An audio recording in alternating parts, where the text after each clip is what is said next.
Òṣùpá ó ní àṣẹ̀ṣẹ̀ bẹ̀rẹ̀ kílẹ̀ tí rí a sì máa gòkè sí torí bí igi ìgalà yìí tà wá ó pọ̀ jù pé tààrà àtàkùn ọba àfún láti bí dèdò àtàkùn dádó yóò bá máa dúró àlùbáríkà ń tọ́lọ̀ kulẹ̀ lọ́wọ́ á fi ọba ọ̀pọ̀ lóko ẹrú tó gbogbo ẹ̀yin mọ̀mọ́ mi bàbá mi mo dúpẹ́ lọ́wọ́ yín mo dúpẹ́ gidigidi gan mo dẹ̀ fẹ́ kẹ́ fọkàn yín balẹ̀ èmi lọ́mọ yín Sunday Igboho mọ̀ pé mi níbi ìtúrẹ́ yín mi lẹ̀ ní dalẹ̀ èmi rè é wọ́n dúpẹ́ gbogbo olúmọ̀ sí ẹgbẹ̀lẹ̀ sọ̀rọ̀ ara rẹ̀ ọ̀yá ẹ̀wọ̀n lọ́wọ́ ẹ̀wọ̀n ọ̀rọ̀ ẹ̀yin ni mọ̀ ń bọ̀ ń bàdàn ọmọ òríjìnà ọmọ Ọ̀yọ́ ni mi là ní mo kọ́ yìí ilé bàbá ọmọ ìbọn ọmọ lẹ́rù wọ́n ń bọ̀ nílé láìpẹ́ yìí ni mò ń bọ̀ sí mò ń bọ̀ nulẹ̀ mọ́ fòyà kò sí nǹkan kan tí ó ṣẹlẹ̀.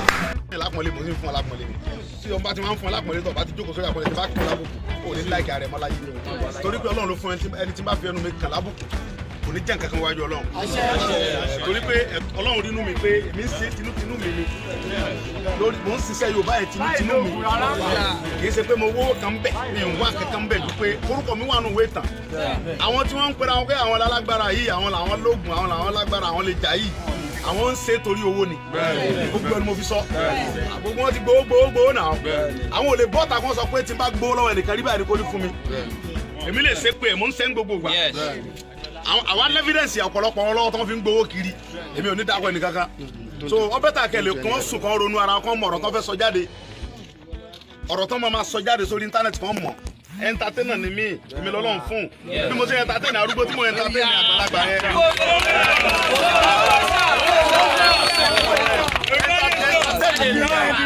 entertain mi yẹn òun ni màá fi gba Yorùbá kó lọ́wọ́ Nàìjíríà. gbogbo ẹni tí máa ń bínú kọ́kẹ́ lọ nusu no going back ni àwa lọ́lọ́run fún. My people, now welcome back to this channel. Aki gbogbo èèyàn olólùfẹ́ wa pátápátá tẹ̀tí máa ń wò wá pẹ̀lú ẹ̀yin tẹ́ ṣe ìbẹ̀rẹ̀ sí máa wò wá àti ẹ̀yin tẹ́tí ń wò wá tẹ́lẹ̀. Now love na we greet. My people, still on this matter of Sunday Igboho, and as we all know say mama just die, and the reason be say everybody the reason and say make e come bury im mama, and na all of us don know say na e good na the prayer of mama and parents say make their own pikin see person to bury them, you no understand, after their death make pikin fit see them bury after their death. Na so every parent dey want wey be say they don na so they dey pray for. That is why we see say everybody we dey talk and say make government make they please make they allow Sunday Igboho make e come bury mama in a proper way. And apart from that, make they even make the man dey free, make the man dey free, make he be free man. Because the chief himself, Chief Sunday Igboho, he don come live as una dey hear now say him dey come Nigeria, and for now una go know say Sunday Igboho he no dey fight for him own pocket or for him family. He dey always dey make sure say he fight for the Yoruba people, both the ones wey dey home and the one we see that dey abroad. Na him dey make sure say he dey fight for their right, he dey fight for these people. He dey make sure say Boko Haram no go dey threaten some people, and people no go fit dey farm make another person dey come dey kidnap them.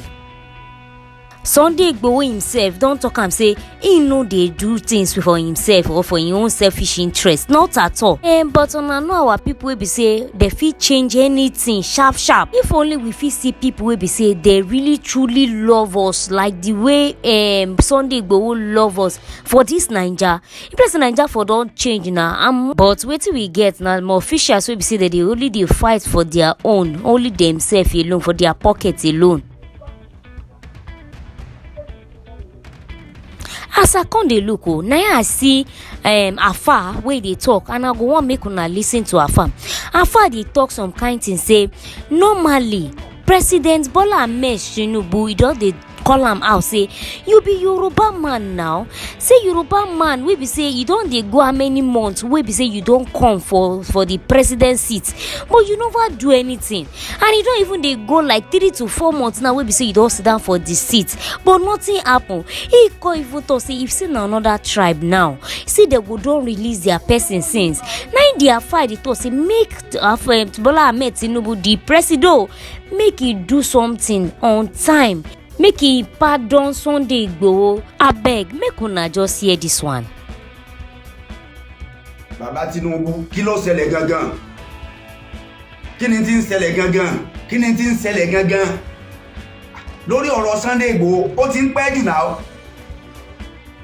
Kí ni tí ń ṣẹlẹ̀ gangan lórí ọ̀rọ̀ Sunday Igboho? Ó ti ń go far o, ó ti ń lọ far. Kí ni ń ṣẹlẹ̀ lórí ọ̀rọ̀ Sunday Igboho? Ọ̀rọ̀ Sunday Igboho ti ń pẹ́ jù. Lójú títí wa ọ̀rọ̀ Sunday Igboho ti ń pẹ́ jù. Kí ni ń ṣẹlẹ̀? Bàbá Tinubu, kí ni ń ṣẹlẹ̀ gangan? Tó bá ń ṣẹlẹ̀ ní kẹ́ jẹ́ ká mọ̀ o, ẹ ṣàlàyé tí bá ń ṣẹlẹ̀ fún wa lórí ọ̀rọ̀ Sunday Igboho. Ó ti ń go far now, ó ti ń pọ̀ jù, ó ti ń lọ jù. Ó ti ń lọ jù. Tó bá jẹ́ pé ẹ̀yà míì ló débẹ̀, kò sí irú tí ẹ̀yà yẹn àti kò sí irú tí wọ́n bá ṣe fúnra wọn. Tó bá jẹ́ pé the same ẹ̀yà míì ló débẹ̀ yàtọ̀ sí Yorùbá. Tọ́mọ ìyá rẹ̀ sì wà lérú ipò tí Sunday Igboho wà yẹn, àmọ́ tó ti máa ṣẹlẹ̀ now. Àmọ́ tó ti máa ṣẹlẹ̀. Igboho á ti kúrò ní Kútọ́nù now. Kí ni ń ṣẹlẹ̀ gangan? Kí ni ń ṣẹlẹ̀ lórí ọ̀rọ̀ Sunday Igboho? Bàbá Tinubu, kí ni ń ṣẹlẹ̀ gangan? Ẹ jẹ́ èyí tó bá ń ṣẹlẹ̀, ẹ jẹ́ ká mọ̀ tí bá ń ṣẹlẹ̀ lórí ọ̀rọ̀ Sunday Igboho. Títí wa leléyìí. Títí wa leléyìí. A dẹ̀ ní dákẹ́ lórí ọ̀rọ̀ rẹ̀. A ní dákẹ́ lórí ọ̀rọ̀ rẹ̀. Tẹ́bá ni wọ́n buin, abuin, kẹ́ tó dé orí ibi tẹ́dé yẹn. Abuin lóòótọ́, tálà àbá tó ń bú. Tálà àbá tó ń bú, tàbá buin. Lórí bílẹ̀ Yorùbá ṣe rí pẹ̀lú pọ̀npọ̀n náà yẹn tí ọmọ Yorùbá ń kojú tálà àbá bú tó jẹ̀ yín lọ. Tó bá jẹ́ pé torí pa abuin lọ́jọ́ kẹ́ fẹ́ máa wéṣì àkókò lórí ọ̀rọ̀ Sunday Igboho, kò sọ̀rọ̀ bẹ́ẹ̀ yẹn o, ẹgbẹ́ yẹn sẹ́gbẹ́ kan. Tó bá jẹ́ pé lórí pé ń bú Sunday, ń bú bàbá Tinubu torí ẹ̀ ní ó jẹ́ kò ní ju Sunday Igboho lẹ̀, ẹgbẹ́ yẹn sẹ́gbẹ́ kan, kò sọ̀rọ̀ mi yẹn. Kò sọ̀rọ̀ lórí yẹn. Abuyin lóòótọ́ náà, èmi gẹ́gẹ́ wà ní ẹ tó buyin, mo buyin. Àwọn tó buyin pọ̀. Tálà àbá bú, tàbá buyin. Tálà àbá bú. Tálà àbá bú tó ju ẹ̀yin lọ, kì í ṣe pé sínú aṣáájú ilẹ̀ Yorùbá ni. Tọ́ní bá ń ta ìran Yorùbá nínú ẹni tó máa jáde tó máa gbìjà tó máa sọ̀rọ̀ ìran Yorùbá dáadáa lẹ́wà náà. Tí nǹkan bá ń ṣẹlẹ̀ sọ́mọ Yorùbá nínú ẹ tá expect gẹ́gẹ́ bí ẹ̀ṣáájú ilẹ̀ Yorùbá lẹ́wà náà tó máa jáde lórí pé àti tí ń ṣe àwọn ọmọ mi àwọn ìran mi o mi ò fẹ́ o. Expectation wa lára yín àbá. Tá a bá wá bu yín lórí ìyẹn kọ́ ló máa ní kẹ́ hold Sunday Igboho sí lọ́wọ́ o. Ìyẹn kọ́ ló yẹ kó lè jẹ́ kẹ́ hold Sunday Igboho. Ẹ fi Sunday Igboho lẹ̀ bàbá Tinubu tó bá jẹ́ pé Haúsá ni ó wà ní position. Tó bá jẹ́ pé Haúsá ló wọlé bẹ́ẹ̀ sí wọlé yẹn yóò ti fi ọmọ ìyá rẹ̀ lẹ̀. Kí ló dé? Kí ni tí ń ṣẹlẹ̀? Kí ni tí ń ṣẹlẹ̀? Táwọn yẹn bá ń sọ bóyá àti abú bàbá Tinubu, abú gbá, abú àwo. Normal thing bó ṣe yẹ kí àwọn ọmọ ọkọ, àwọn tí wọ́n fẹ́ràn ilẹ̀ Yorùbá ó ṣe náà ṣe yẹn àgbààgbà. Wọ́n ní àgbà kì í wà lọ́jà kó rí ọmọ tuntun ọwọ́. Àgbà kì í wà lọ́jà kó rí ọmọ tuntun ọwọ́. Tágbà bá ti wà lọ́jà tó rí ọmọ tuntun burú, àwọn àgbà yẹn lè ṣàgbà dáadáa. Àwọn àgbà yẹn náà lè ní kẹ́ ẹ pè wọ́n sákèsí.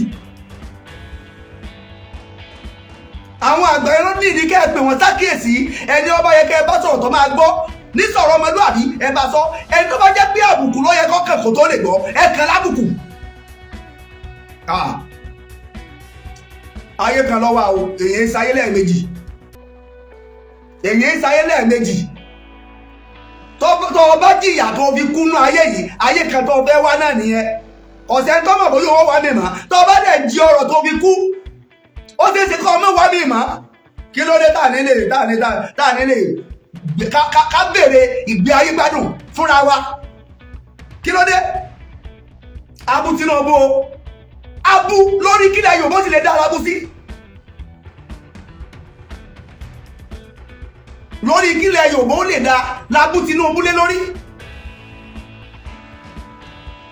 Lórí abú tí ń ka àwọn ọmọ ìyàwó ilẹ̀ Yorùbá lábú Tinubu lé lórí. Ọlọ́run ti ṣe ohun. O ti dórí àpèrè yẹn, o ti dórí àga yẹn.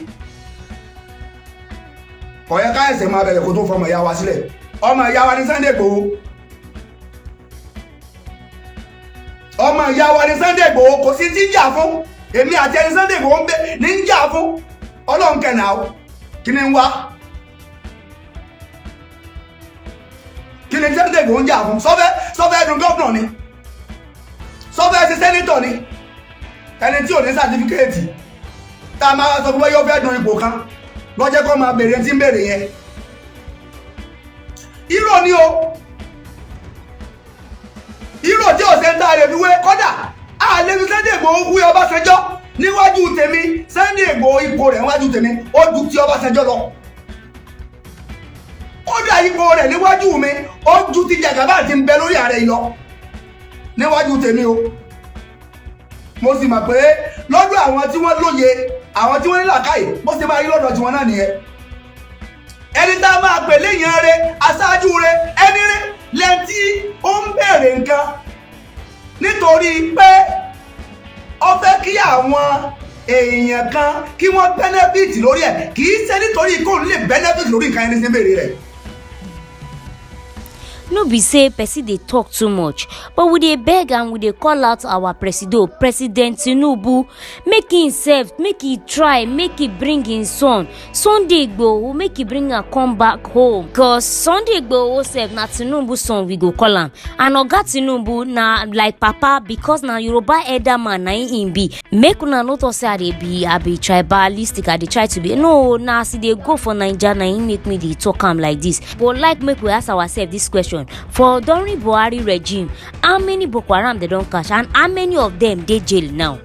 Because e be like say they don't even leave some of them. They thought say whether they don't repent, they can't carry them join police, give them money join them again. So na beg we dey beg Oga patapata Asiwaju Bola Ahmed Tinubu, Yoruba nation or no Yoruba nation, abeg make they just free Sunday Igboho from all this wahala. Thank you for watching this one. Abeg no forget to share your opinion for the comment section, share the video, make you also follow us for more. Bye for now.